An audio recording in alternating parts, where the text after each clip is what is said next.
사도행전 15장. 유대에서 몇몇 사람들이 안디옥으로 내려와 형제들을 가르쳤는데, 모세가 가르친 관례에 따라 할례를 받지 않는다면 구원을 받지 못한다라고 했습니다. 이 말로 인해 바울과 바나바는 그들과 적지 않은 충돌과 논쟁을 벌였습니다. 그래서 안디옥 교회는 바울과 바나바를 세워 몇몇 신자들과 함께 예루살렘으로 보냈습니다. 사도들과 장로들은 이 문제를 어떻게 생각하는지 알아보려는 것이었습니다.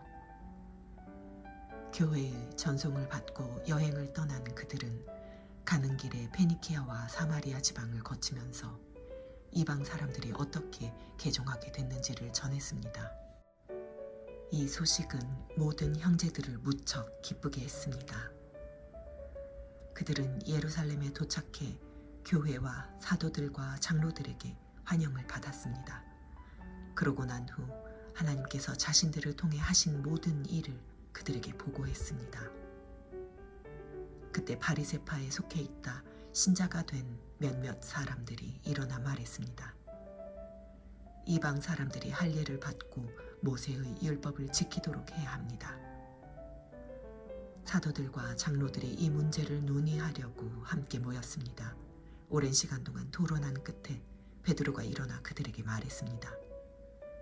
형제들이여, 여러분도 알다시피 얼마 전에 하나님께서 여러분 가운데서 나를 선택해 이방 사람들도 내 입술을 통해 복음의 말씀을 듣고 믿게 하셨습니다. 그 마음을 아시는 하나님께서는 우리에게 하셨던 것처럼 이방 사람들에게도 성령을 주셔서 그들을 인정하셨습니다.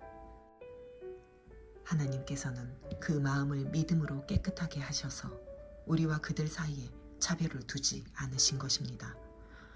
그런데 여러분은 어째서 우리 조상이나 우리가 질 수 없었던 무거운 짐을 이방 신자들에게 지워서 하나님을 시험하려고 하십니까?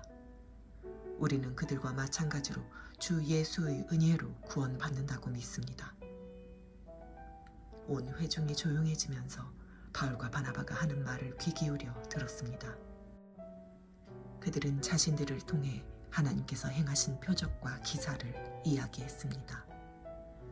그들이 이야기를 마치자 야고보가 받아 말했습니다. 형제들이여, 내 말을 들어보십시오. 하나님께서 자기 이름을 위해 처음에 어떻게 이방 사람들 가운데 백성을 불러내 찾아오셨는가를 시몬 베드로가 말해 주었습니다. 예언자들의 말씀도 이것과 일치합니다. 기록되기를 이 일 후에 내가 돌아와 다윗의 무너진 장막을 다시 지을 것이다. 폐허가 된 것을 내가 다시 짓고 내가 회복시킬 것이다. 그러면 남은 사람들과 내 이름으로 일컬음 받는 모든 이방 사람들이 주를 찾을 것이다. 이것은 오래전부터 이 일을 알게 해주신 여호와의 말씀이다 라고 했습니다. 그러므로 내 판단으로는 우리가 하나님께 돌아오는 이방 사람들을 괴롭게 해서는 안 된다고 생각합니다. 다만 우상으로 더러워진 음식과 음행과 목매어 죽인 짐승의 고기와 피는 멀리하라고 편지하는 것이 좋겠습니다.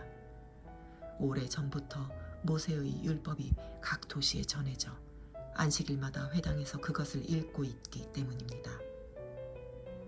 그러자 사도들과 장로들과 온 교회는 몇몇 사람들을 뽑아 바울과 바나바와 함께 안디옥으로 보내기로 결정했습니다. 그래서 뽑힌 사람은 형제들 가운데서 지도자인 바사바라고 하는 유다와 실라였습니다. 그들은 그 사람들 편에 다음과 같은 편지를 보냈습니다. 여러분은 형제인 사도들과 장로들이 안디옥과 시리아와 길리기아에 있는 이방의 형제들에게 문안드립니다. 우리 가운데 어떤 사람이 여러분에게 가서 우리가 시키지도 않은 말을 해서 여러분을 괴롭히고 여러분의 마음을 아프게 했다는 소식을 들었습니다. 그래서 우리가 몇 사람을 뽑아 사랑하는 우리의 형제 바나바와 바울과 함께 여러분에게 보내기로 우리 모두 합의했습니다. 바나바와 바울은 우리 주 예수 그리스도의 이름을 위해 목숨을 건 사람들입니다. 그러므로 우리는 이 편지의 내용이 사실임을 분명히 말해줄 유다와 실라를 보냅니다. 꼭 필수적인 사항 몇 가지 외에는 여러분에게 아무 짐도 지우지 않으려는 것이 성령의 뜻이며 또 우리의 뜻입니다. 곧 우상에게 바쳐진 음식과 피와 목매어 죽인 짐승의 고기와 음행만은 멀리 하십시오. 이런 조항만 잘 지키면 되겠습니다. 평안하십시오. 그들은 전송을 받고 안디옥으로 내려가 신자들을 불러 모은 후 편지를 전해 주었습니다. 그 사람들은 이것을 읽고 그 격려의 말씀에 기뻐했습니다. 유다와 실라도 예언자였기 때문에 여러 가지 말로써 그 형제들을 격려하고 힘을 북돋워 주었습니다. 그들은 안디옥에 얼마 동안 머물러 있다가 평안히 가라는 형제들의 전송을 받고 그들을 파송한 예루살렘으로 돌아갔습니다. 그리고 바울과 바나바는 안디옥에 계속 머물러 있으면서 다른 많은 사람들과 함께 주의 말씀을 가르치고 전했습니다. 며칠이 지나자 바울이 바나바에게 말했습니다.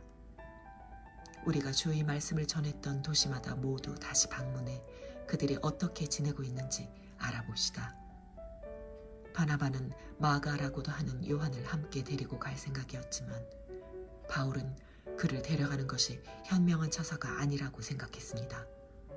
마가 요한은 전에 밤빌리아에서 그들을 떠나 그 사역의 끝까지 함께하지 않았기 때문입니다. 이 일로 심한 말다툼 끝에 바울과 바나바는 서로 갈라서게 됐습니다. 바나바는 마가를 데리고 배를 타고 키프로스로 갔습니다. 바울은 실라를 선택해 주의 은혜를 간구하는 형제들의 환송을 받으면서 안디옥을 떠났습니다. 바울은 시리아와 길리기아를 거쳐 가면서 교회들을 강건케 했습니다.